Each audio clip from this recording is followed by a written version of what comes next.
Hi all, welcome to part 6 of the lecture on sequential circuits.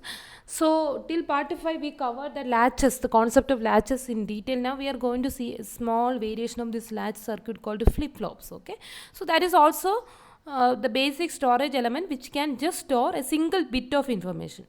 So simply I can say that the flip-flops are nothing but some explanation is given here in detail, but you can understand like these flip-flops are nothing but clocked latches. Okay, so here we are going to introduce this clock. That is just a variation of enable input only, but it's something continuous and systematic. Okay, so you know the concept of clock and all. Anyway, so here we have a concept called triggering, just like enabling only, triggering. So typically we call it as the circuit is triggered or enabled. Okay, so the state of a latch or flip flop is switched by a change in the control input. So this control input is your enable in case of latch, and here it is a clock. Okay, I mean, in a latch also you can use a clock, but a slight difference is there where it is actually triggered. And this momentary change in the circuit output or reaction of the circuit for an input is what we call as triggering. And the transition it causes is said to trigger the flip-flop. The flip-flop circuits are constructed in such a way as to make them operate properly when they are part of the sequential circuit that employs a common clock. And you know, inside our computer and all, there will be a common clock, the system clock, right? So the circuits are supposed to work with the clock. So that is the basic intention. So once the circuit is capable of working in synchronization with the clock, then we are happy. So otherwise we have to enable some other some triggering input or enabling input. We don't want, we can just depend on the system clock for enabling the circuit. So that is a basic idea or the motivation. The problem with the latch is that it responds to a change in level of the clock pulse because it is enable based, and we will see what is this level and all. Let me explain this concept of clock.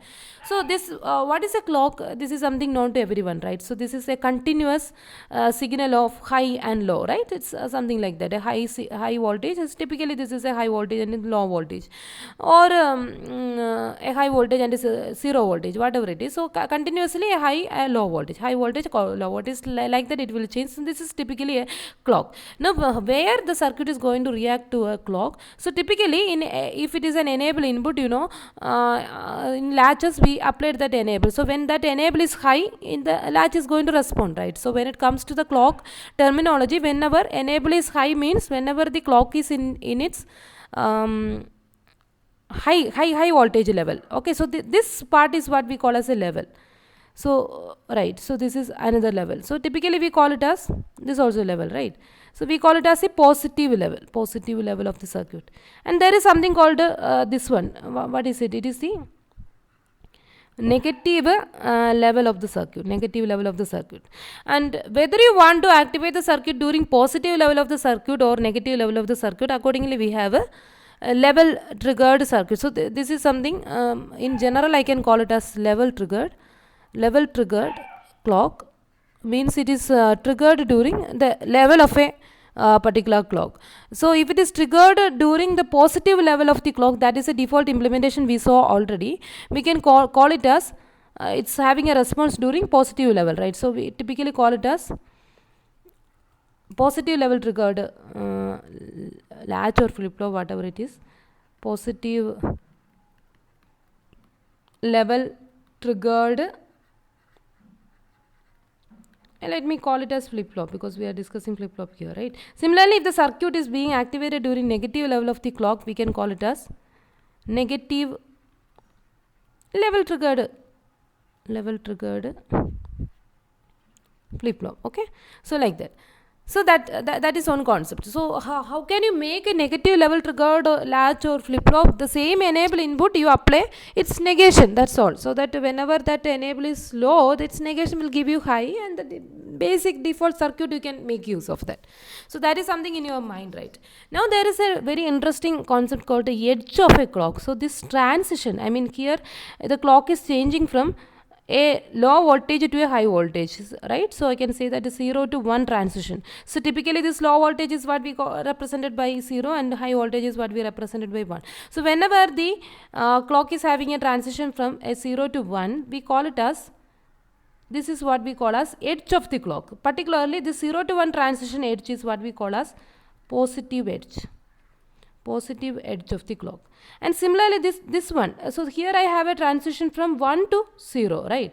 1 to 0, and this transition is what we call as negative edge. So what is a negative edge?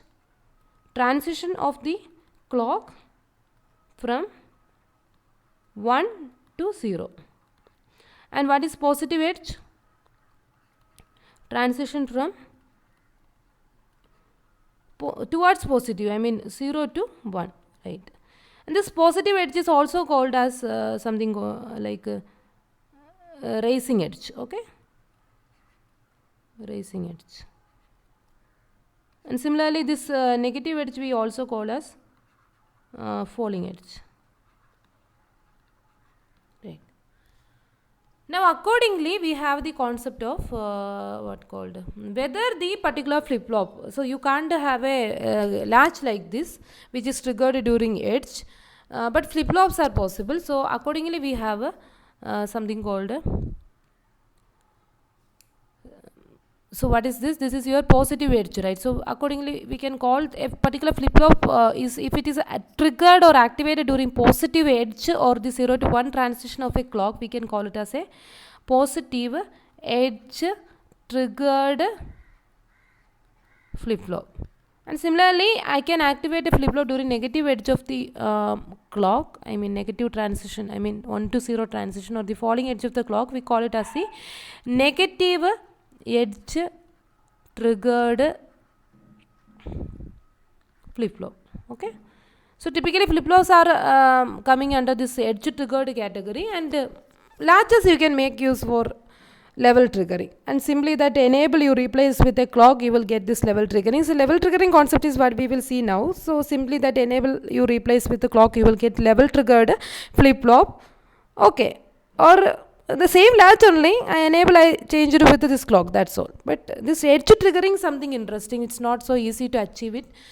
So we have to change the configuration slightly, we call it as some master slave configuration. So that is what is explained here. So the clock pulse goes through two transitions 0 to 1 0. So accordingly we call it as the positive edge and negative edge or negative transition.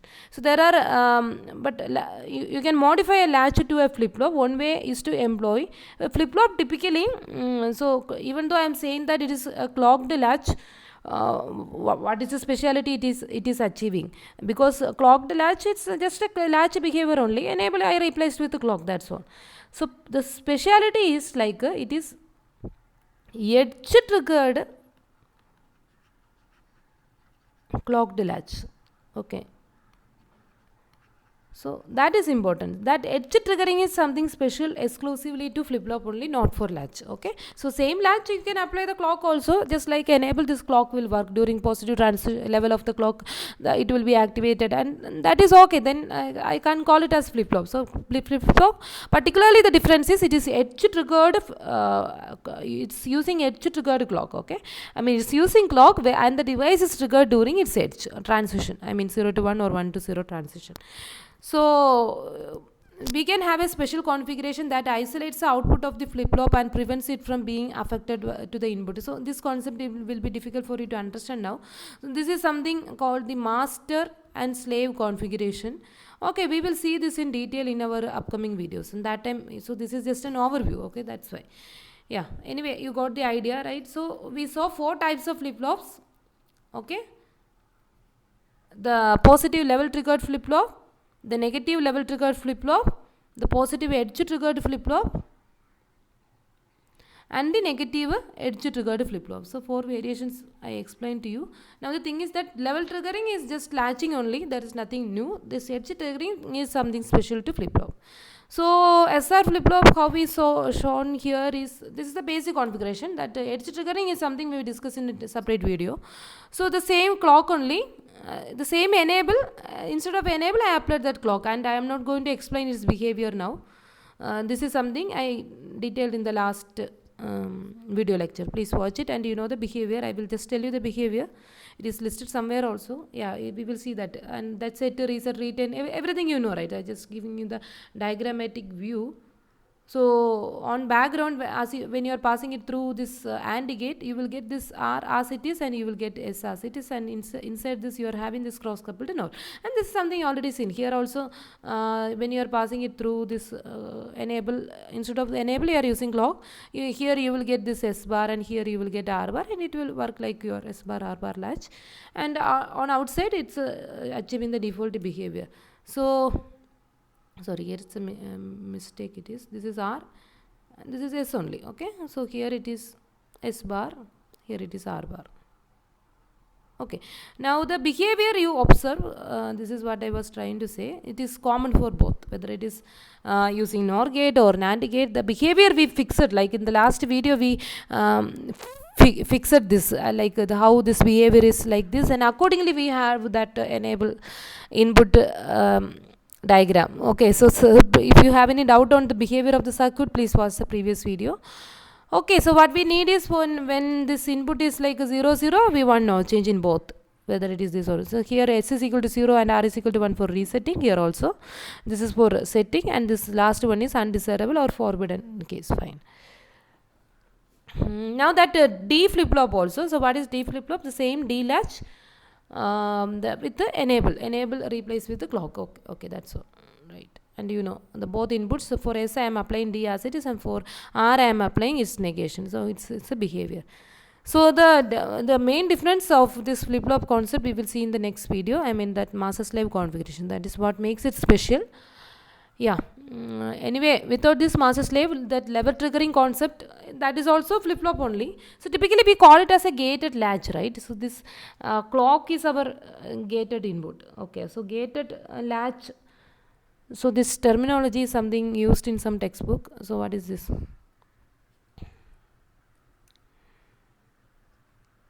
Gated latch. Whether it is what kind of latch it is, D latch or SR latch, whatever, the gated latch is otherwise called a clocked latch. Right. That clocked latch is otherwise called a flip flop. So that's all. So all these things are same. That clock itself, particularly when it comes to flip flop, we have to say that it is edge triggery, and that concept we are yet to explore. Okay, so far it is level triggered clock. Okay, but that is just the latch behavior only. There is nothing more interesting here. Okay.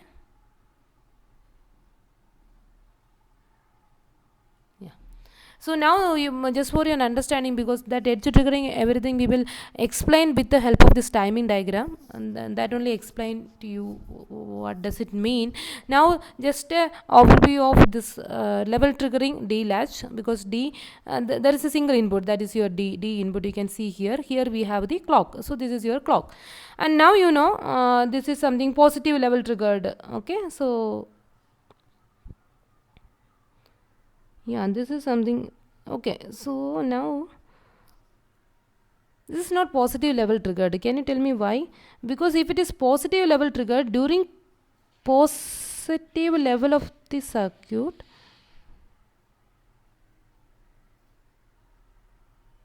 yeah, sorry, it is positive level triggered only. Yeah, I was thinking it is edge triggered. No, we will see that it's a positive. So during positive level of the clock, I want to activate the circuit. So that is my idea. Otherwise, the circuit will be not activated, means it will retain the last information. So this is your D. So the circuit is going to be activated only during this period. Okay. So before that, it will retain the last information. Let it be the last information. So this is your output. Okay. Now when the clock is positive level, you can see that your D input is high, right? So that D input is coming in the output, you know, because it is what? It is your, so till this point, it will retain that high. So this is your D flip flop. D flip flop, whatever be the input, that will be coming in the output, right? Now the clock is low. When clock is low, circuit will not be activated, or it will simply retain the last information as it is. Okay. Now again the clock is high. When the clock is high, the circuit is triggered, right? It is activated, and now see what is your D. D is low. So that is why it is going to this low part, right? Now during negative level of the clock, it will simply retain that last information. Simply retain that last information, right? As it is. Yeah, that's all. Now during when the circuit is high, When the circuit is high, it is going to give you the output that is nothing but your D. Now you can see that during this high, this D is high during some time, then it is low. So it will simply copy, it will simply replicate that behavior. Now when the circuit is reaching this low, it will retain that last information as it is. Now when the clock is high, again the circuit is, during this high period of time, circuit is activated, okay, triggered. It will simply replicate this D in the output. So D is low, so the output is also low. D is high now, output is also high. Now when this clock is reaching 0, it will retain the last information as it is. Hope this timing diagram is clear. So this is very important, this timing diagram understanding, then only you will understand that edge triggering concept, okay. So for that I explained this. Now it is level triggered concept only. Now we will see the same thing, how it is behaving when it is edge triggered. Level triggered itself, this is your positive level triggered. Now can you tell me how it will work for negative level triggered? You can try now, right? So during negative level you activate, positive level you retain the last information as it is, like that. Okay, I'm not going to draw it now. Yeah, thanks for watching. I hope you have an idea about it. So the basic flip-flop circuit, level triggered circuit is what we saw. Maybe in the next video onwards we will see edge triggering. Okay, so yeah, that's all. Thanks.